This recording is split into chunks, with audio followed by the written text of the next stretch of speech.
Welcome back to operating system subject. So in this tutorial we are learning about operating system subject. So in operating system we are at the topic of processes. So in processes we have learnt about inter-process communication, where we have two mechanisms, shared memory as well as message passing. So we have completed that in our previous video lesson. So while communication, there needs to be a synchronization between the processes. Okay, so that means we have to take care of some issues. For that reason, we have a concept called process synchronization. So in today's video lesson, I would like to explain what are the troubles we face while processes communicate and what are the mechanisms we have to take care about. So we have two kinds of solutions for this. One is hardware solutions as well as software solutions. So as this is a lengthy topic, so I have divided our process synchronization into two parts. So in today's video lesson, we'll see about part 1 of process synchronization. Okay, let's see.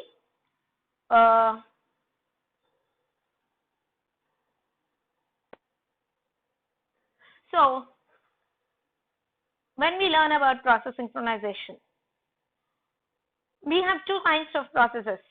One is independent process, another one is cooperative process. So the independent process, as the name indicates, it tells that it is independent of in all the sense. So it does not affect the other processes while execution. So it is independent of their own.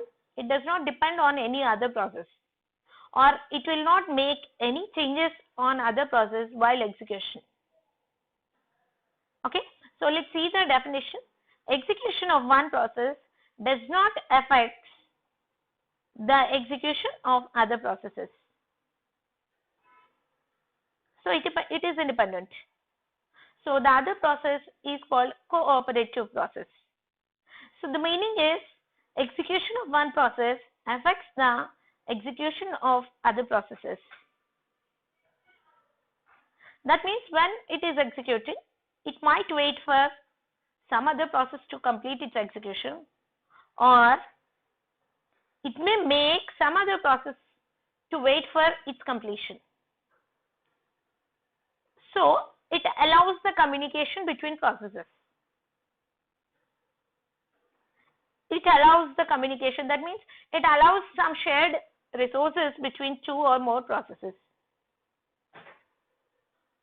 So in inter-process communication also, in IPC also, we have seen about cooperative process. That means it shares a common variable or a common memory or any common resource. So in process synchronization, we have to see about cooperative processes. Okay. So here comes the next question, that is called a race condition. So before going into this race condition, I would like to explain an example. So you can see on the screen that I have taken two processes, that is P0 and P1, right? So in P0 and P1, suppose I am sharing a common variable called x, integer x, suppose. So when x is assigned with 2, initialized with 2, so I have an instruction in P0 as x is equals to x plus plus. That means it's post increment. And I have another instruction, that is minus minus x, that is pre-decrement. So when it executes first, so the value of x will be 2. And when it executes first, the value of x will be 1. So the same, we are performing the expression, that means we are executing the expression, but it is different in the order of execution. Suppose if P0 is executed, the value of x will be changing in some way, whereas in P1 it is changing in some other way, right? So we have a problem here. So when several processes access and manipulate the same data, that is what we are thinking about X, right? Several processes. What are the two processes I have taken? P0 and P1. They both are accessing the same variable, that is X, and manipulate the same data, that is X, and concurrently they are accessing. P0 is executing as well as P1 is executing at the same time, and the outcome of the execution, the result of the execution depends on the particular order, whether P1 is executed first or P0 is executed first, in which the access takes place. So who is going to access first is the question. So depending on the order of execution, the value of X will be changing. So this is called a race condition. This is called a race condition. Simply, a common variable shared among different processes may take different values depending on the order of execution. So this condition, that means the difficulty, the problem in execution of a common variable, the value of the common variable, while executing one process, the other process may change its value as both the processes are executing concurrently. So this condition is called race condition. Okay. So with this condition, with this definition, we'll go into the problem of process synchronization. This is a problem of process synchronization. So critical section is a code segment. That means a set of instructions that can be accessed by only one process at a time, because that means only one process can execute that critical section, so that the other process should not disturb that. Only one process has to execute at a time. That means, as we have seen in the last example, there when P0 is executing, P0 is having X equals to 2 and X value is incremented by 1. That means at that time, if P1 is not interrupting that, so there won't be any problem. That means that code segment X equals to 2 and X equals to X plus plus must be kept in a set of instructions that should be called as critical section to avoid the race condition. The meaning of race condition is both the P0 and P1 are racing towards an X variable to change its value. Getting my point? Both the P0 and P1 are trying to access the same variable and trying to change the value of the common variable. So what we are doing is, we are making a critical section. What is the critical section? Critical section is a code segment, that is a set of instructions that can be accessed by only one process at a time. That means no other process can change that common variable at that point of time. So critical section contains shared variables which need to be synchronized to maintain consistency of data variables. That needs to be a shared variable. What was the shared variable? That was an X. It contains a shared variable which needs to be synchronized. That means cooperating to maintain consistency of data variable. Consistency will go inconsistent as P1 will be changing X value, concurrently P0 is also changing its value. So to maintain the synchronization and the consistency of data variable, so critical section contains the shared variable.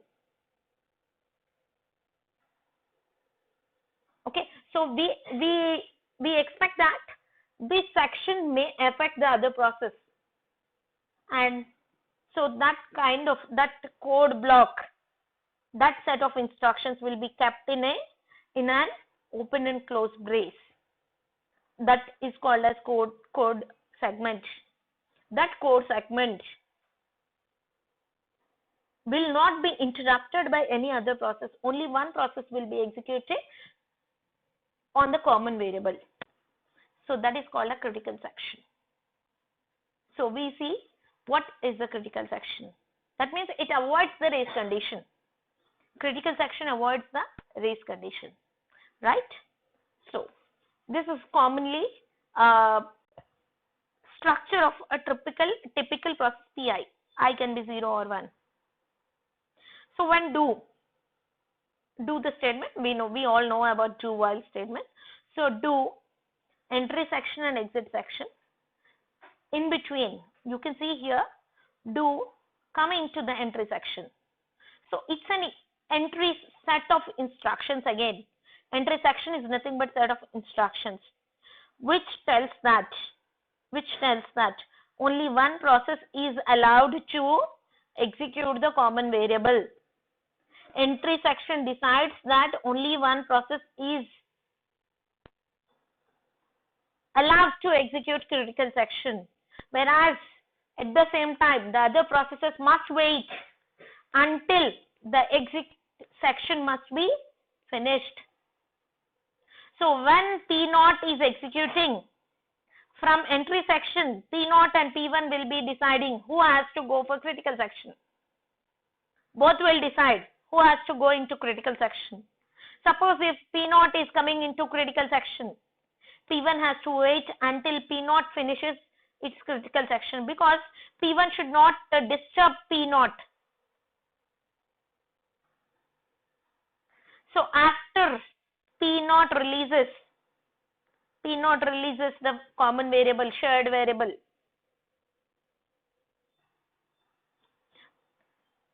P0 will come out using this exit section and it goes into reminder section, the common thing which does not share, which does not involve any common variable over there. So after this exit section, the other process will enter into critical section. Whoever requires to enter into, whoever wants to execute the common code. So the meaning is the entry section will allow or decide, or it stops other process to enter into critical section. If both, or if suppose I am talking about two processes, if I have n number of processes also, entry section will stop all the other processes who are sharing the common variable and allows only one process to enter into critical section. After finishing it out, it releases the common resource.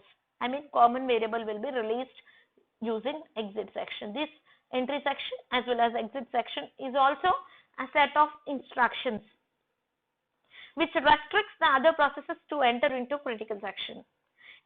Simply we can say only one process is allowed to access the critical section. After finishing it out, it has to release the common variables and it will undergo for the execution of reminder section.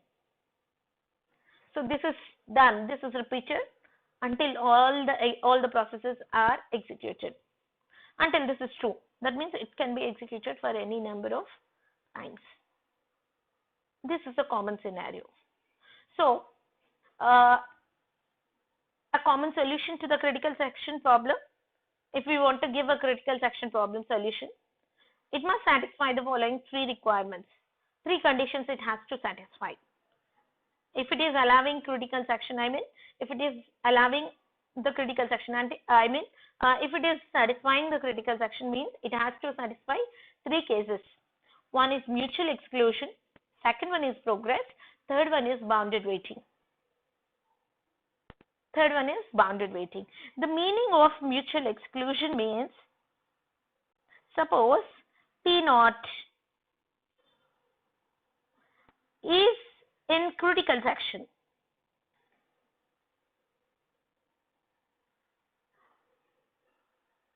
P1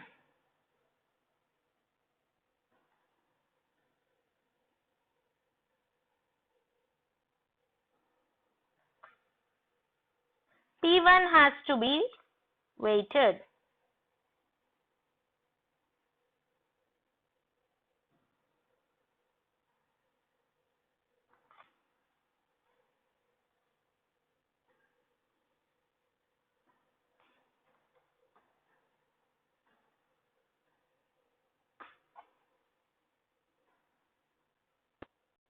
When P0 is in critical section, P1 needs to be waiting. It can be a vice versa. If P1 is in critical section, P0 must be waiting. That means if process Pi is executing in its critical section, Pi can be P0 or P1. I can be 0 or 1. If process Pi is executing in its critical section, then no other processes can be executing in their critical section. Mutual exclusion, simply setting outside. If P0 is under execution, that means if P0 is under critical section, all other processes must wait outside. So this is called mutual exclusion, right? So the second case, critical section must satisfy. If we are giving the solution to the critical section problem, so it has to satisfy the next case, that is progress. So the meaning is, as we are telling that if one process is under critical section, no other process must be disturbing the process which is under critical section. So by taking this into consideration, we cannot say that if any of the process is not under critical section, we cannot stop them to enter into critical section. We cannot stop all the elements to enter into critical section.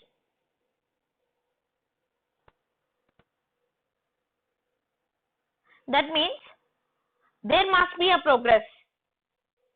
Thinking that maybe P0 is under critical section, I'll be waiting. P1 may be waiting. P2 may be waiting. P3 and so on up to N. No, it should not be. It should not be. That means all the processes should not wait indefinitely. Right? Let's see at the definition.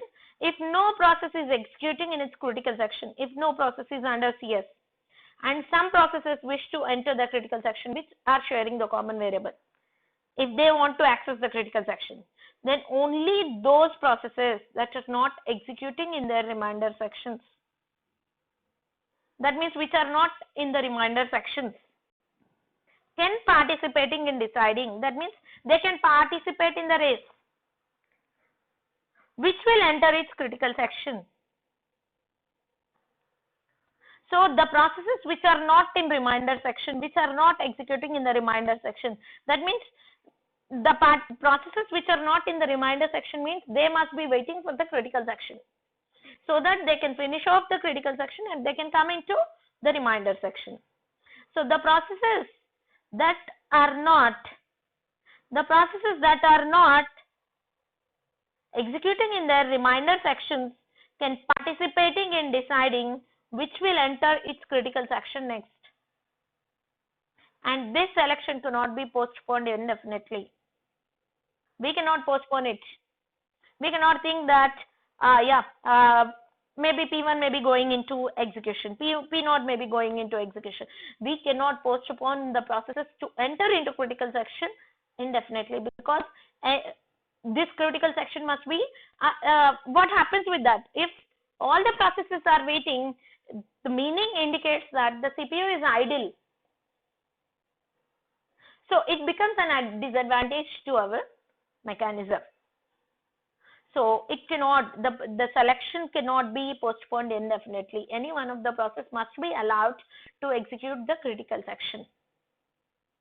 Okay. So next case.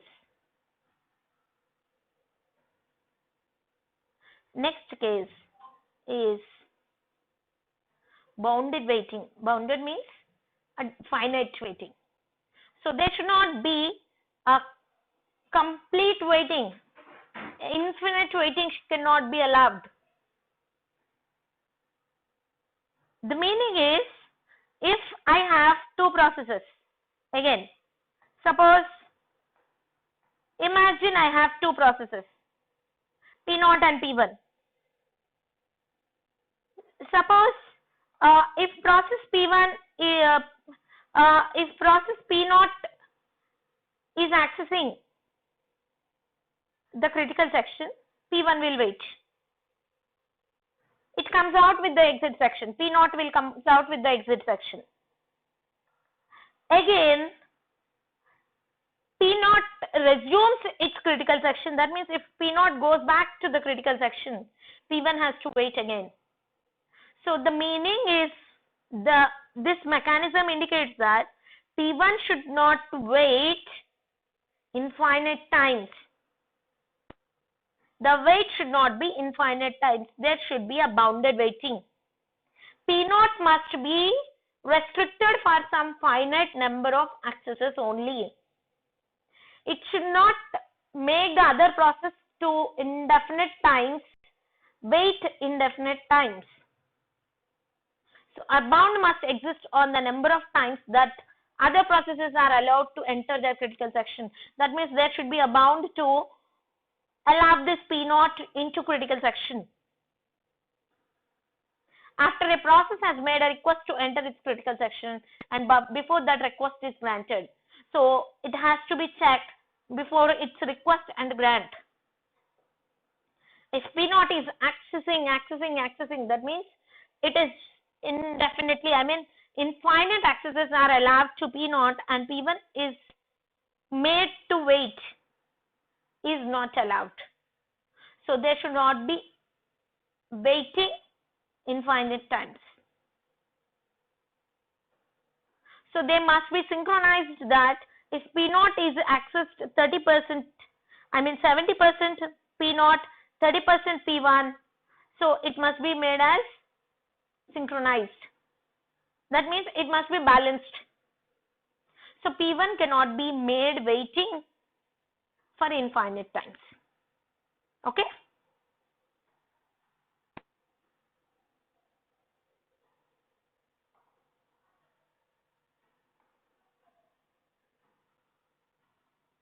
Next case,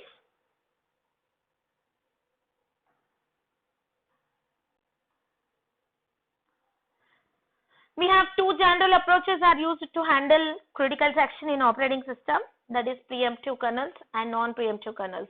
In an operating system also, we have two two approaches to handle the critical section problems. So those are preemptive kernel as well as non-preemptive. Preemptive means which are eligible to take out. Preempt means taking out. Non-preempt means which are not able to taking out. So a preemptive kernel allows a process to be preempted, that means taken out while it is running in kernel mode.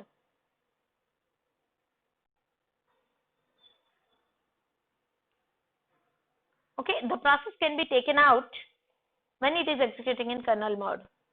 So preemptive kernel and non-preemptive kernel does not allow a process running in kernel mode to be preempted. That means they cannot be taken out for critical section problem. For handling critical section problem, we cannot take it out in non-preemptive kernels. So these are the two approaches. We have some description regarding this. We'll see it in the coming classes. Okay, the in depth of how the preemptive kernels and non-preemptive kernels will be taken care. Okay, so let's see the next.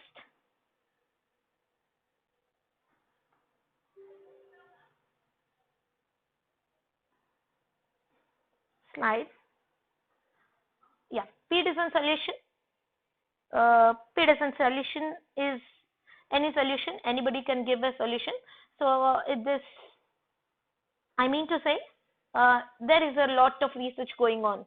The thing what we have to do is here, we have to give a solution for critical section problem. Critical section means when both the processes needs to be synchronized. If they are not synchronized, we are making it as critical section. We are making isolated some processes so that it should not get any problem. Race condition should not arouse over there. So for that reason, we have two kinds of solutions, as I have mentioned already earlier, software solution as well as hardware solution. So in today's video lesson, we will see the software solution. It is given by Peterson. It is one kind of solution, that means a logic which allows a critical section solution. So this can be given by anybody. So Peterson has given us a solution which allows critical section perfectly. And we too have a problem here, some disadvantages. Let's talk about them. So what is the Peterson solution? Peterson solution is a classical software based solution. That means it's a software. That means he has given a logic to handle the situation of critical section. A classical software based solution to the critical section problem. In Peterson solution, we have two shared variables. Remember one point here. Peterson solution is given only for two processes. When there are two processes, we are allowed to use the Peterson solution. If you have more than two processes and trying to access the critical section, we don't have solution with Peterson. Okay, so let's see what is the Peterson solution. Here they use two shared variables. I may call it as a data structures. Two variables they are using.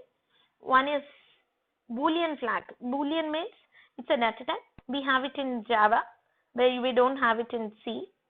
Boolean is a data type which has only two values, either 0 or 1. So flag of 2. Actually here we need to have 2 because it is only 2. 0 and 1. 0, flag 0 or flag 1. That means process 0 and process 1. It is initialized to false. That means nobody is interested to go into the critical section. Initially no one is interested in entering into critical section. That means flag 0 and flag 1. If flag 0 indicates true, right? If flag 0 indicates true,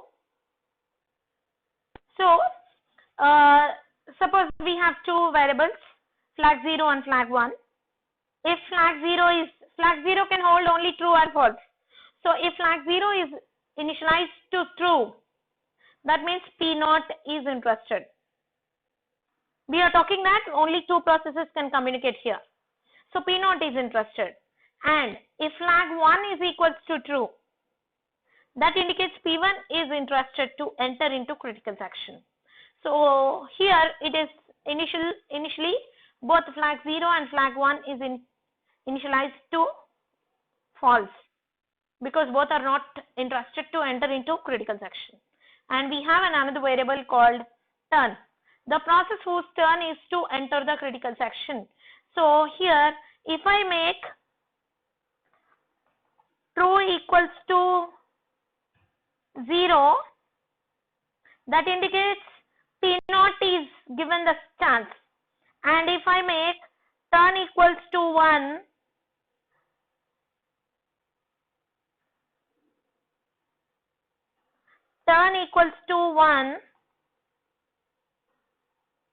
that means P1 is allowed. The process turn is allowed for P1. Right? So we have two variables.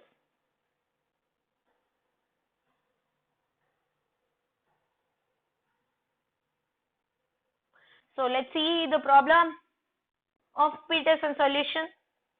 So here it is initialized like this. Flag I is equals to true. That means suppose if I take I equals to 0, that means that indicates that P0 is equivalent to 0. Suppose here I will take the condition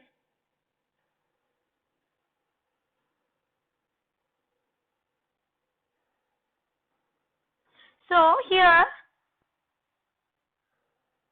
suppose I take I equals to 0. Okay, so flag of 0 is equivalent to true. That means flag of 0 is equivalent to 0. I mean true.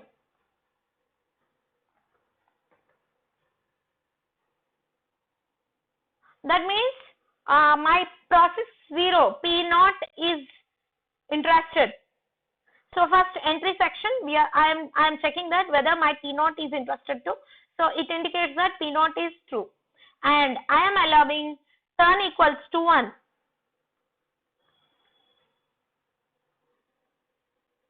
So I am thinking that whether my turn is also ready to execute.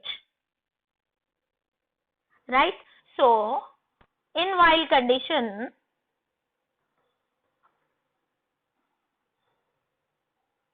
in while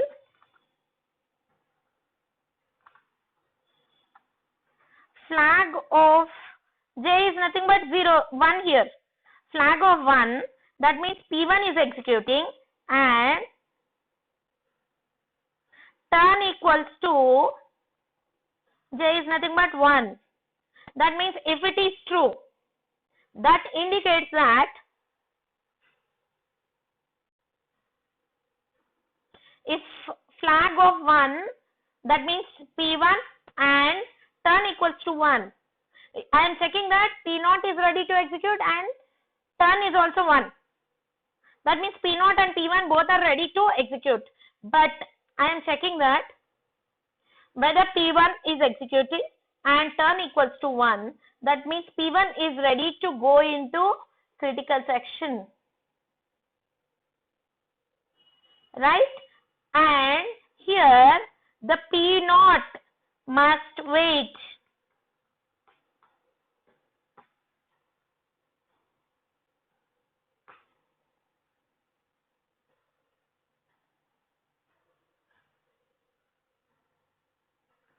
P0 must wait until P1 completes its execution. Otherwise, that means if this is true, if not, that means it can be flag of 1. That means if both are true, it becomes true, while of true. And P1 will go into critical section. If P1 is not true, that means if it is not P1 and turn is not equal to 1, any one of the condition is false also, it becomes false. So it comes out from the entry section and my P0 will be in the critical section. And after executing my P0, my flag of 0, P0 is nothing but I value is 0. So flag of 0 will become false. So it is my exit condition. And it goes with my reminder section. Right? That means it checks whether P0 wants to go inside or P1 is ready. P0 is ready or P1 is ready. And checks whether P1 is executing. P1 is ready to execute or P1 is ready. Its turn is P1. So that indicates P1 is already executing or P1 is ready to execute in the critical section. So that means P0 must wait until P1 completes its execution. When the P1 completes its execution, it immediately turn into I. So this condition becomes false and T0 goes into critical section. T0 will be in the critical section. And it will be making the value as false and it goes with the reminder section and it will be continued. Right? So this is the Peterson solution.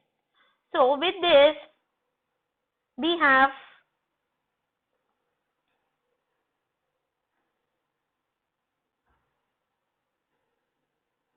so to enter the critical section, process PI first sets flag I to be true and then sets turn to the value j.